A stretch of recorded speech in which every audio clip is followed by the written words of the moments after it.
All right, so welcome back. So now we are inside of our 2021 Coachman Brookstone. I got my little pest repellent over there going off, so don't mind that.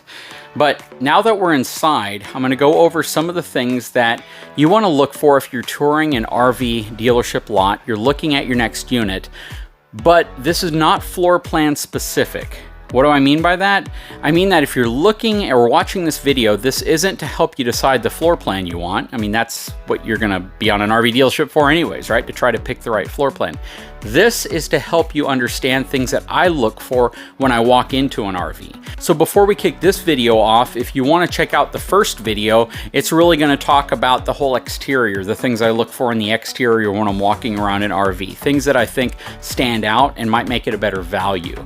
Not all of them are going to exist on every budget or every price range of RV you're looking at. So some of them may only be features that you can get on super high-end RVs, but most of them are going to be features that are available on most mid to mid-high-end RVs. So keep that in mind. Things to look for at least. And if you see some of them on your entry-level RVs, well, that's just a bonus. But this video is going to focus on the interior. Let's take a closer look at some of the things I look for. Hang tight. I'll be right back.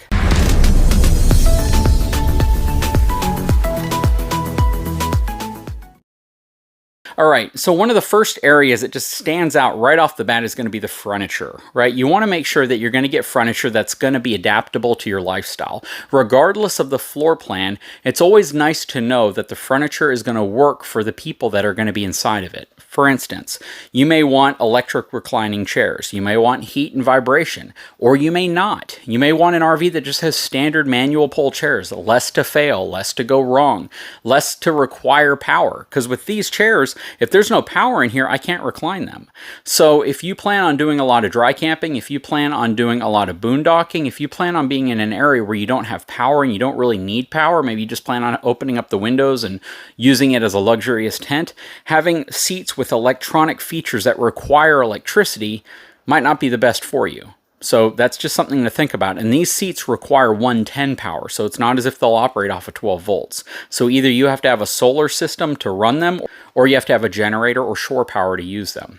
When I look at sofas, you know, one thing I always look at is the difference between a fold-out bed versus a Murphy bed versus a Jackknife sofa, right? A Murphy bed's going to fold down from the wall, a fold-out sofa is going to fold out into a more traditional bed, and a Jackknife sofa is going to kind of fold out and flat into this kind of a full-size, probably a little smaller than that bed that you can sleep on. Huge difference in terms of convenience and operation between the three. I prefer a bed that folds out into an actual bed. I'm not a big fan of Jackknife sofas because they don't work well for me. However, a Jackknife sofa might be all your RV can fit just due to the floor plan of the RV. So if your floor plan limits you to a sofa that jackknifes out, it's going to be a smaller sleeping space. It might not be as comfortable, but at least it offers you that additional sleeping capability, which is always something I'm looking for, because you never know when you're going to bring a guest with you, when you're going to bring the neighbor's kids, and you need that extra area to sleep. So always count how many sleeping areas there are in your RV aside from the obvious ones like the bedroom. Always look for extra spaces, especially if you have kids with you. Oftentimes your dinette, if it's your traditional booth style dinette, will convert into a bed, but you also have to kind of determine how large that bed's going to be and if it's actually practical to use, right? And while we're here, this is a freestanding dinette and this can't convert into a bed. You wouldn't be able to use this as a bed unless you maybe laid a big board across all the chairs and put a mattress on it, which is actually a pretty innovative idea if you wanted to do that, but then that's extra stuff you're carrying with you. But this is what we preferred because all the sleeping accommodation of this unit, having a mid-bunk, a loft, you know, a sofa that folds out into a bed, we didn't really need this for extra sleeping space. So that's the reason why we opted for this. If we wanted the extra sleeping accommodation, we would have gotten a booth-style dinette that folds down, turns into a bed. Now, looking up, you'll see these black blinds. And what you'll see is light creeping in from the bottom of them. These are called Blackout Shades. Now, they make them in both black, white, they make them in cream colors, I'm sure, all sorts of different colors. And they have different types. Some are called zebra blinds that have this kind of a zebra stripe pattern where you can fold them so all the stripes essentially block everything out. Nothing is quite as effective, though, as these actual blackout blinds. And here's a question you must ask yourself. Do you ever plan on sleeping in during the daytime? And do you want to block light out if you do?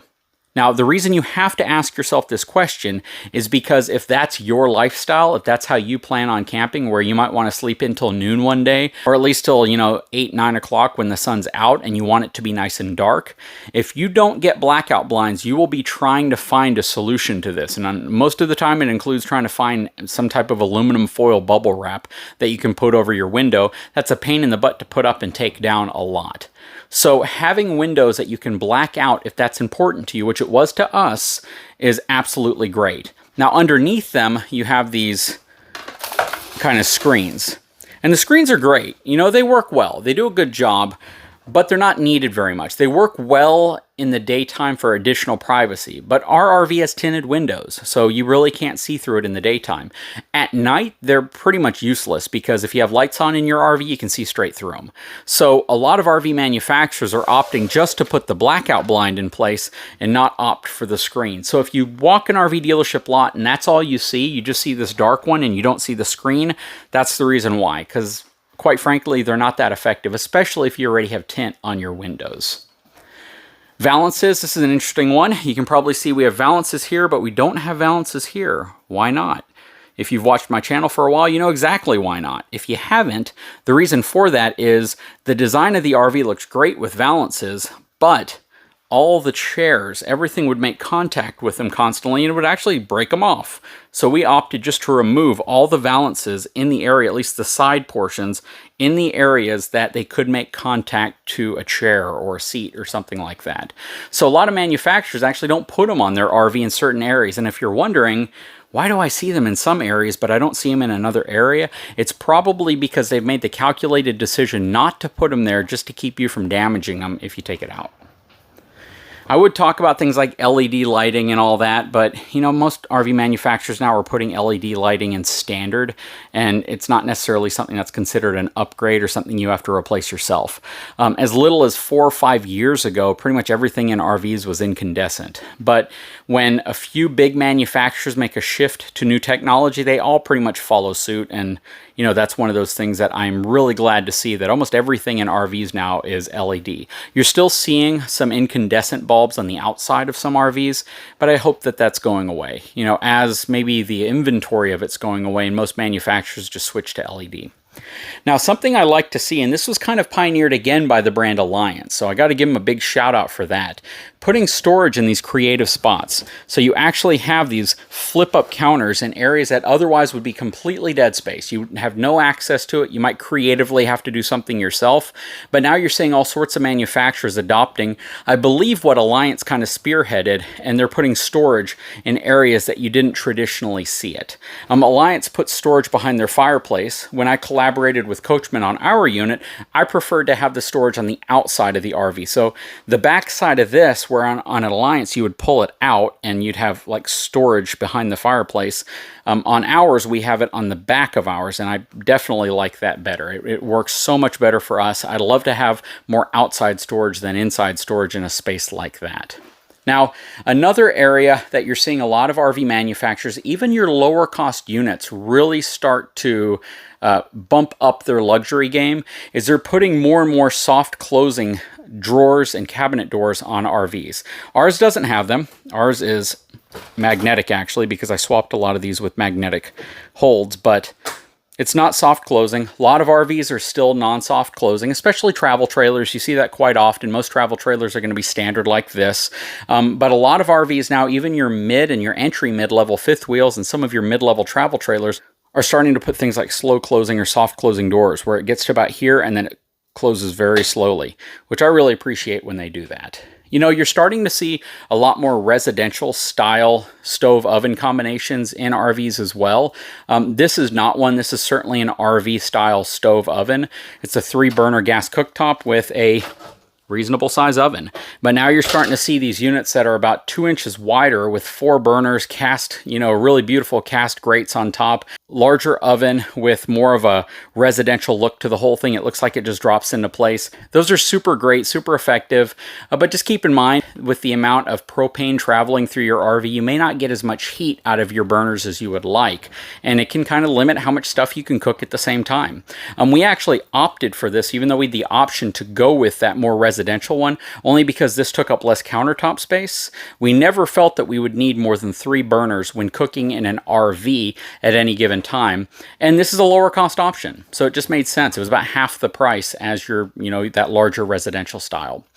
We have the residential style microwave. Sometimes you get a convection on your higher end units. Sometimes you get a non-convection on your higher end units, but sometimes you get a microwave. This is a full residential size microwave, which we absolutely love. Don't need convection because we have an oven. It would be cool if we had convection on it, but we don't need it. But this is something I do look for. I love to see residential size microwaves.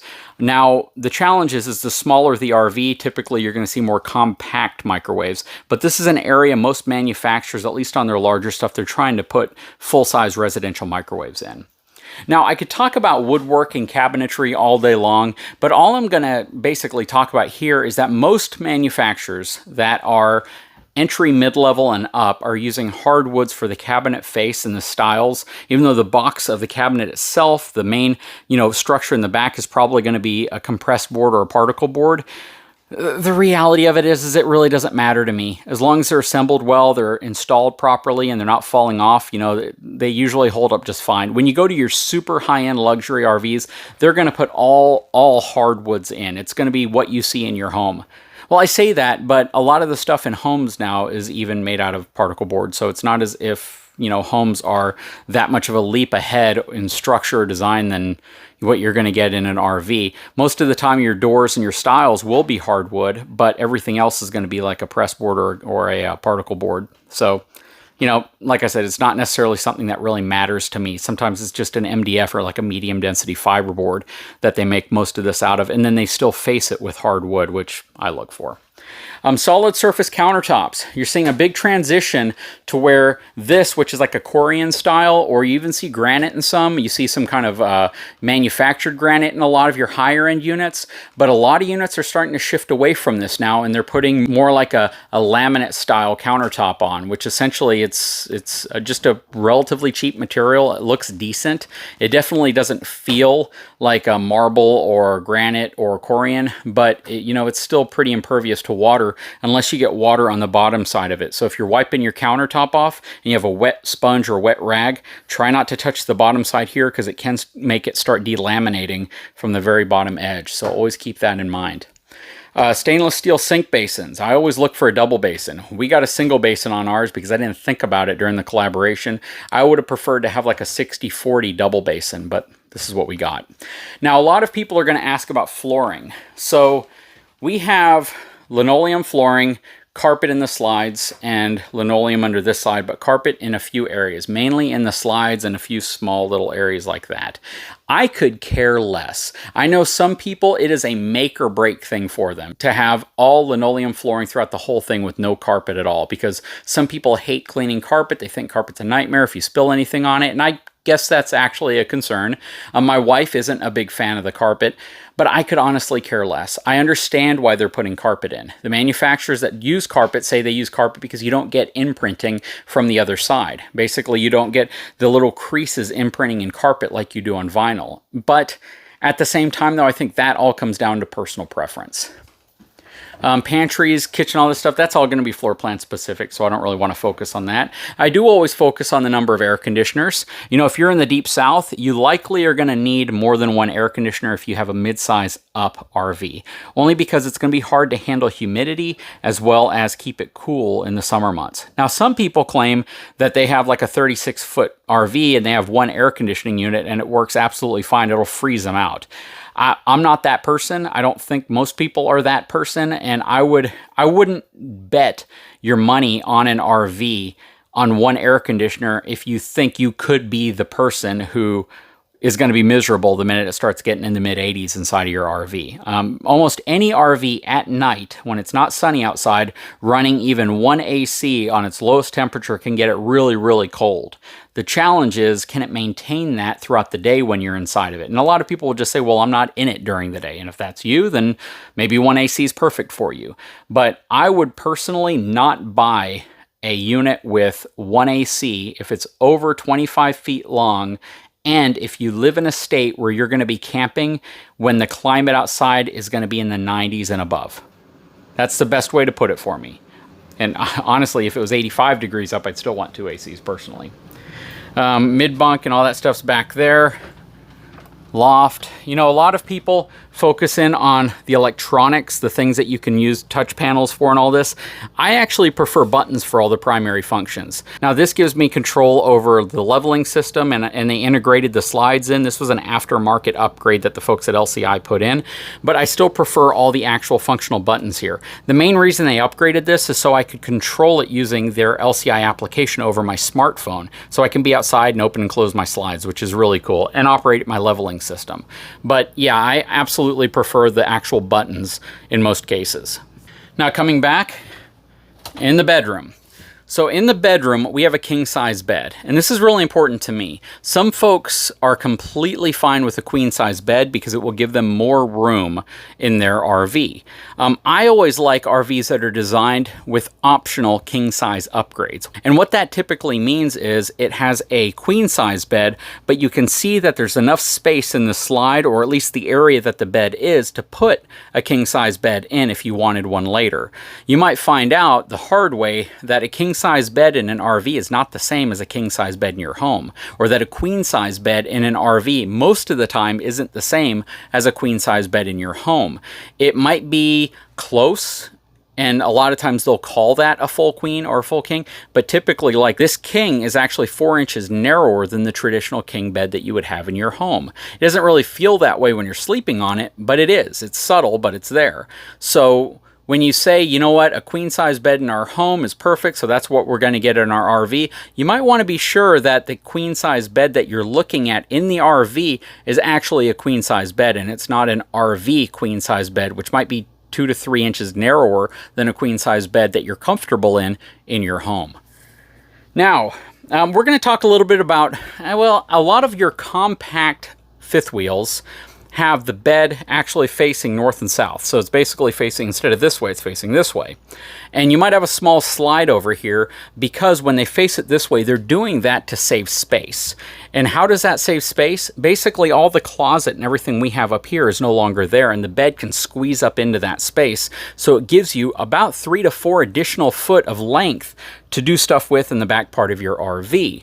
Now, why is that important? Well, by doing that, it really limits your ability to have wardrobe storage. That's what suffers. So some RVs will put a small slide next to the bed on this wall to give you some wardrobe storage back, but you lose that massive wardrobe storage space that you get when you have the bed front and back. And again, some manufacturers have found interesting ways to give you some of that back, but if they're positioning the bed like this, it's because they're trying to get back about 3 or 4 more feet of space that they can use somewhere else in the RV. You see that very often in toy haulers who want to try to make the garage in the back as long as possible. So they'll position the bed like this so they get that room in the back.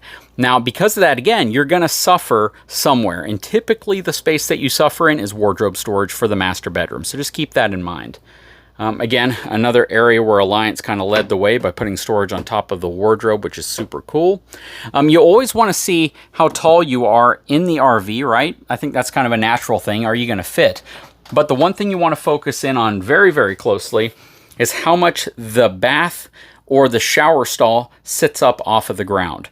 Almost all RVs are going to have this space about anywhere between 2 to 5 inches taller than the regular base of the floor. So it's always a good idea to go into the shower and see where you stand or how high you stand. In the case of ours, it's only about 1 inch taller, so it's not that bad. But again, most of them are going to be like this. So even though you might be 6'2" and you fit comfortably when you're not in the shower, you need to step in the shower to see where your head is. And sometimes it's right up there inside of the skylight. So just keep that in mind. One other thing while we're in the bathroom is the vanity area. I prefer compact sinks. Now in my house, I want a good full-size sink, kind of like you see here. But in an RV, I need some room around here because remember, real estate in an RV is very sacred. It's very important. And any room you get back to be able to function like you do in your home is important. So for me, sacrificing some of your sink basin to have some space around it is super important. And you need to make that determination for yourself, but it's always worth thinking about when you're in an RV. Now here's a final one. Most RVs are not going to come equipped with a washer and dryer. They just won't. They may have space for one, they may have the connections for one, but here's a limiting factor a lot of people don't think about. Even if you have space for one, can you fit the one you're wanting in your RV through the hallway? This is a huge thing to think about because like in this fifth wheel, let me turn around, we have a washer and dryer that are already installed inside of the closet here. And in order to fit those in here, you would have to take all the trimming off of the side and it would squeeze through with like a ½ inch of clearance. Not all RVs do that though. They'll put the space and you might be able to find a specific compact washer dryer combo unit or something that will squeeze through. But in most cases, the one you're looking at, maybe by Splendide or by GE or LG, that one may not be able to fit through. So you may end up purchasing one just to find that it's not going to fit, or you have to remove all sorts of pieces of trim to be able to get it through so you can actually get it in the space back there. So just keep that in mind. Anyways, that's pretty much it for the things I focus on. You know, I always like to see upgraded faucets. This is all stuff that if you are getting a reasonably nice RV, you want to see. Only because if you don't, you're probably going to end up adding it later. So it's always nice to see some stuff like this already in place. You know, it's just one of those things, when it comes down to it, you can find the floor plan that you're looking for. No doubt, there are just so many floor plans available. There's hundreds of floor plans that are available, and you'll probably find the one that you're looking for. But don't compromise on the other things that are equally as important to you or equally important to being able to safely tow your RV just for the perfect floor plan. Sometimes if you're willing to spend a little bit more, you can take a big jump up in terms of RV quality and amenities. You might have to travel a little further to get it, but you can take that step up and not compromise just because you found that one floor plan that you think is perfect for you. Always focus in on the fact that most people that get RVs plan on towing them. So just because you found the ideal floor plan, that might just be one aspect of why you should like that RV. All the other ones should be related to the work you might have to do to it later, the upgrades that you should do to it immediately, and the things that are going to make it safer towing down the road. Anyways, I sure hope you've enjoyed this video. If you haven't had a chance, I'd really appreciate it if you took a moment, subscribe to my channel, give me a thumbs up, and we'll be back to talk to you again very soon.